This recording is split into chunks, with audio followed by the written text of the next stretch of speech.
అగ్రనేతల ఆశీస్సులు ప్రజల అండతో దూసుకుపోతున్న అరకు ఎంపీ అభ్యర్థి కొత్తపల్లి గీత వర్షాన్ని సైతం లెక్క చేయకుండా ఎన్నికల ప్రచారంలో భాగంగా రంపచోడవరం నియోజకవర్గం గంగవరం మండలం ముల్లేరు గ్రామంలో ప్రచార రథం నుండి ఓటర్లను ఉద్దేశించి ప్రసంగించారు. కూటమి పార్టీల నాయకులకు కార్యకర్తలకు ప్రజలకు శిరస్సు వంచి పాదాభివందనం చేస్తున్నానని అనకాపల్లిలో నిన్న జరిగిన ప్రధాని బహిరంగ సభ వేదికపై ప్రధాని నరేంద్ర మోదీ నా గెలుపుకు మద్దతుగా తలపై చేయబట్టి మనస్ఫూర్తిగా ఆశీర్వదించారని, చంద్రబాబు కూడా నిండు సభలో దీవించారని, స్వార్థ ప్రయోజనాల కోసం రాష్ట్ర ప్రజలను ప్రభుత్వం పూర్తిగా నిర్లక్ష్యం చేశారని, దళితులను చంపి డోర్ డెలివరీ చేసే వాళ్ళు ఇక్కడ రాజకీయ నాయకులుగా స్థానికంగా చలామణి అవుతున్నారని వైసీపీ నాయకులను విమర్శించారు.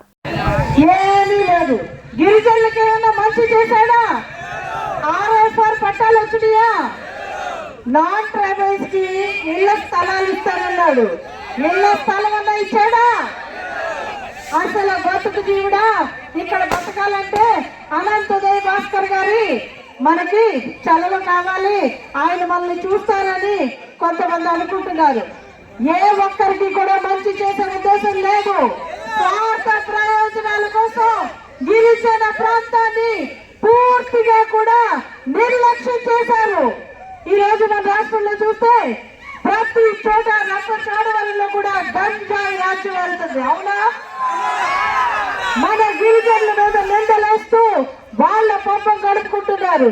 మనం ఈరోజు చూస్తే ప్రతి ఒక్కరికి ఒకటి చెప్పాలి. మరొకసారి మనం ఈ రోజు ఎలా అయితే ప్రజలు 2019లో జగన్మోహన్ రెడ్డికి పట్టం కట్టి రాష్ట్రాన్ని ఆయన చేతిలో పెడితే పిచ్చోడి చేతిలో రాయిలాగా మారింది. 60 నెలలు మన మాన ప్రాణాలు మన చేతుల్లో పెట్టుకున్న పరిస్థితి ఉంది. మరొకసారి గుర్తించాలి.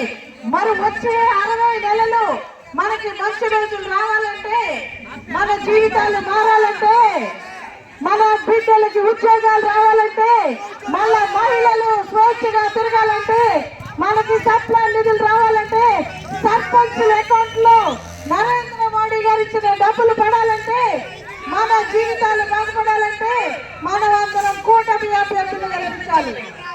ఈ రోజు మనం చూస్తే ఒక సామాన్య కార్యకర్త, అంగన్వాడీ కార్యకర్తకి ఇక్కడ చంద్రబాబు నాయుడు గారు ఆశీర్వదించి రంపచోడవరంలో ఆమెకి ఎమ్మెల్యే క్యాండిడేట్ గా నిలబెట్టారు. ఆ అమ్మాయిని మనలో ఒకటి, మనలో మమేకమై కష్ట నష్టాలు తెలిసి ప్రతి గిరిజనులకు కూడా మమేకమైన మనిషి. కాబట్టి మీరందరూ కూడా ఆమెను ఆశీర్వదించి ఆమెని ఇక్కడ ఎమ్మెల్యే అభ్యర్థిగా గెలిపించాలని చెప్పి, అఖండమైన మెజార్టీతో గెలిపించాలని చెప్పి మీ అందరినీ కోరి ప్రార్థిస్తున్నాను. ఈ లోకల్ కాన్స్టిట్యూన్సీలో 2-3 రోజులు టైం పెట్టు, అక్కడ ప్రజలందరికీ అర్థమయ్యేటట్టు చెప్పాలి. నేను పవన్ కళ్యాణ్ గారి సభ కూడా పెట్టడానికి ట్రై చేస్తున్నాను. పవన్ కళ్యాణ్ గారు వస్తారు, అనుకుంటున్నారు. కాబట్టి ఈ రోజు చూస్తే ఇక్కడ గ్రామంలో ఉన్న సమస్య చెప్తున్నారు. ఏలేరు కాలువ పంటలకి నీరు ఇవ్వకుండా ఆఫ్ చేసేసారని చెప్తున్నారు. అది వెంటనే పునరుద్ధరిస్తాం, పంట పొలాలకు నీళ్లు ఇస్తాం. రంపచోడవరం కాన్స్టిట్యూన్సీలో ఇక్కడ మిగతా కాన్స్టిట్యూన్సీకి ఇక్కడికి ఒక డిఫరెన్స్ ఉంది. ఏంటంటే మనకి చాలా అడ్వాంటేజ్. అది ఎమ్మెల్యే 3, ఎంపీ కూడా 3 నెంబరే. 2 బూత్లో 3వ నెంబర్, త్రిశూలో 3 నెంబర్, 3 పార్టీలు 3వ నెంబర్ పై మీరందరూ కూడా మీ అమూల్యమైన ఓటు వేసి శిరీషాదేవిని ఎమ్మెల్యేగా, అలాగే మీ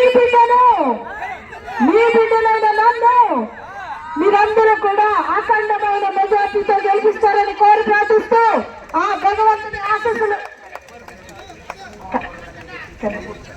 కన్నేరు లిఫ్ట్ ఇరిగేషన్ మోహనాపురం ఉంది, సమస్య ఎప్పటి నుంచో ఉంది. నేను 2014లో కూడా దాని గురించి మాట్లాడడం జరిగింది. కానీ 5 సంవత్సరాల్లో ఏమీ చేయలేని పరిస్థితి. కేవలం ప్రజలు మోసం చేశారు. లిఫ్ట్ ఇరిగేషన్ ప్రాజెక్ట్ కూడా ఖచ్చితంగా చంద్రబాబు నాయుడు గారి దృష్టికి తీసుకొచ్చి పూర్తి చేయడం జరుగుతుంది. అలాగే ఎంఆర్పిఎస్ నాయకులు ఇక్కడ ఉన్నారు. మందా కృష్ణబాబు గారు మాకు మద్దతు తెలిపారు. నరేంద్ర మోడీ గారు ఆశీస్సులు తీసుకున్నారు. కాబట్టి మీరందరూ కూడా నాకు సహకరించాలని చెప్పి మన రాష్ట్ర బిడ్డల భవిష్యత్తు కోసం 3 పార్టీలు నిర్ణయం తీసుకున్నారు. కాబట్టి మనమందరం కలిసి పనిచేద్దాం, రాష్ట్రాన్ని కాపాడుకుందాం. మనమందరం ఈ రోజు కలిసి కట్టుగా ముందుకు వెళ్ళాలని చెప్పి మీ అందరికీ సవినయంగా పాదాలు